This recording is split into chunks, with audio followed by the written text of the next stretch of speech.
Deer students, welcome you once again to my spoken English class. দেখো, আমরা যে 30 দিনের স্পোকেন ইংলিশ ক্লাস এর ক্র্যাশ কোর্স আমরা শুরু করেছি, তার আজকে 6ষ্ঠ দিন। এর আগে আমাদের 5টা ক্লাস হয়ে গিয়েছে। তোমরা আশা করি সেসব অংশগুলো বুঝতে পেরেছো। আজকে আমরা 6ষ্ঠ ক্লাস বা 6th ভিডিও নিয়ে আজই রয়েছি। দেখো, আজকে আমি তোমাদের নেগেটিভ সেন্টেন্স মানে না সূচক বাক্য গঠন করা শেখাবো। তোমরা জানো, আমি আগে প্রথম যে ভিডিওটা তৈরি করেছিলাম এই ব্যাপারে, তাতে আমি বলেছিলাম বাক্যের শেষে যদি ক্রিয়া না থাকে তাহলে সেক্ষেত্রে কিভাবে বাক্য গঠন করতে হয়। যেমন মনে করো, আমি বললাম রামবাবু একজন ভালো লোক। বাক্যের শেষে দেখো লোক, ক্রিয়া নেই। সেসব ক্ষেত্রে শিখিয়েছিলাম প্রথমে কর্তা, তারপরে অ্যামিজার, তারপরে অন্যান্য কর্ম। তাহলে রামবাবু একজন ভালো লোক, রামবাবু ইজ এ গুড ম্যান। তোমরা এই কথা শুনেছো, অলরেডি শিখেছো। আজকে আমি দেখাবো, যদি আমি এরকম বলি রামবাবু ভালো লোক নয়, তাহলে সেক্ষেত্রে তোমরা কি বলবে? রামবাবু ভালো লোক, তাহলে Rambabu is a good man. Rambabu ভালো লোক নয়, Rambabu is not a good man. তার মানে বাক্যের শেষে যদি নয় বা নেই, ভালো করে লক্ষ্য করো, নয় বা নেই শব্দ দুটো থাকে এবং সেগুলো অবস্থান অর্থে বোঝায়, তাহলে সেক্ষেত্রে জেনে রাখো প্রথমে কর্তা, তারপরে অ্যামিজার, যেটা লাগবে কর্তা অনুযায়ী, অ্যাম অথবা ইজ অথবা আর, তারপর নট, তারপরে অন্যান্য কর্ম। যেমন মনে করো, আমি যদি বলি ললিতা খারাপ মেয়ে নয়, বাক্যের শেষে থাকো নয় আছে, তাহলে ললিতা নয় খারাপ মেয়ে, তাহলে Lalita is not a bad girl. Clear? তার বা যদি মনে করো আমি এরকম বলি ছেলেরা অলস নয়, লক্ষ্য করো, তা ছেলেরা ইংরেজিতে দ্য বয়েজ, যেহেতু এটা প্লুরাল নাম্বার তাহলে এরপরে তো আর হবে, তাহলে the boys are not lazy. লক্ষ্য করো, তার মানে বাক্যের শেষে যদি নয় থাকে তাহলে সেক্ষেত্রে আমরা প্রথমে কর্তা, তারপরে অ্যামিজার, তারপর নট, তারপর অন্যান্য কর্ম বসাবো। একইভাবে যদি নেই অবস্থান অর্থে থাকে, নেই শব্দটা, যেমন ধরো আমি কলকাতাতে নেই বললাম, তাহলে সেক্ষেত্রে কি হবে? ওই একই গঠন, প্রথমে কর্তা, তারপরে অ্যাম ইজ অথবা আর, তারপর নট, তারপর অন্যান্য কর্ম। যেমন ধরো আমি কলকাতায় আছি, কি বলো?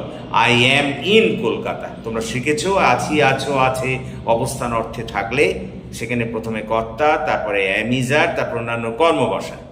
আজকে বলছি আমি কলকাতায় নেই, তাহলে তখন বলবো I am not in Kolkata. তার মানে যে আছি, আছো, আছে এই কথাগুলো যখন বাক্যের শেষে অবস্থান অর্থে বোঝায়, তোমরা গঠন করেছিলে প্রথমে কর্তা, তারপর অ্যামিজার, তারপর অন্যান্য কর্ম। আজকে শেখাচ্ছি আমি যে অবস্থান অর্থে নেই যদি কথাটা থাকে, তাহলে সেক্ষেত্রে গঠন হবে প্রথমে কর্তা, তারপর অ্যামিজার, তারপরে নট, তারপর অন্যান্য কর্ম। যেমন করো আমি কলকাতায় আছি, আই অ্যাম ইন কলকাতা। আমি কলকাতায় নেই, অবস্থান অর্থে নেই বোঝাচ্ছে, তাহলে I am not in Kolkata.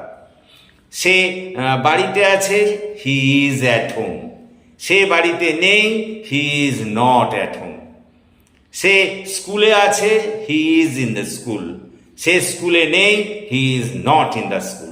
তাহলে আমরা এইটার থেকে বুঝলাম যে বাক্যের শেষে যদি দেখো নয় বা নেই শব্দ দুটো থাকে, তাহলে সেক্ষেত্রে প্রথমে কর্তা বসাবে, তারপরে অ্যাম ইজ অথবা আর বসাবে, তারপর নট, তারপর অন্যান্য কর্ম। হ্যাঁ, এটুকু বলে রাখা দরকার, এখানে নয় বা নেই অবস্থান অর্থে বোঝাবে।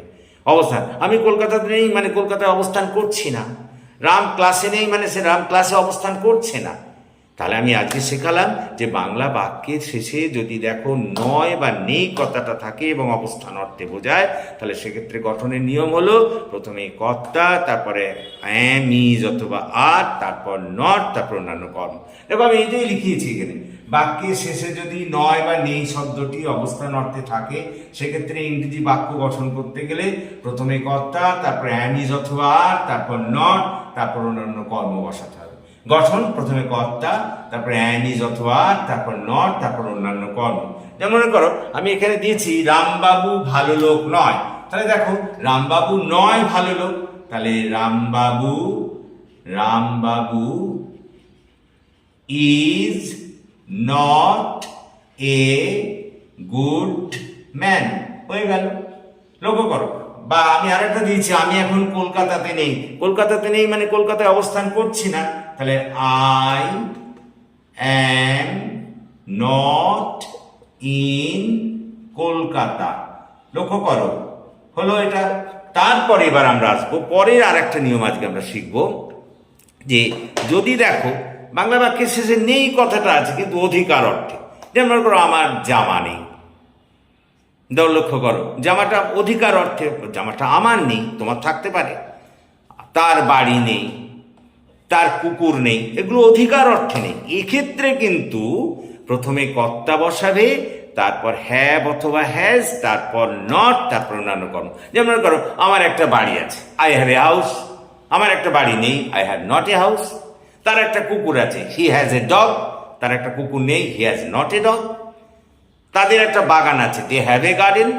তাদের বাগান নেই, they have not a garden. আমি আবার বলি, যদি বাংলা বাক্যের শেষে দেখো নেই শব্দটা অধিকার অর্থে বোঝাচ্ছে, বাড়ি নেই, গাড়ি নেই, এগুলো মানে অধিকার অর্থে নেই বোঝাচ্ছে, এক্ষেত্রে গঠনের নিয়ম হলো প্রথমে কর্তা, তারপরে হ্যাভ অথবা হ্যাজ, তারপর নট, তারপর অন্যান্য কর্ম। যেমন মনে করো আমি যদি বলি আমার মায়ের একটা ভালো শাড়ি নেই, তাহলে কি হবে?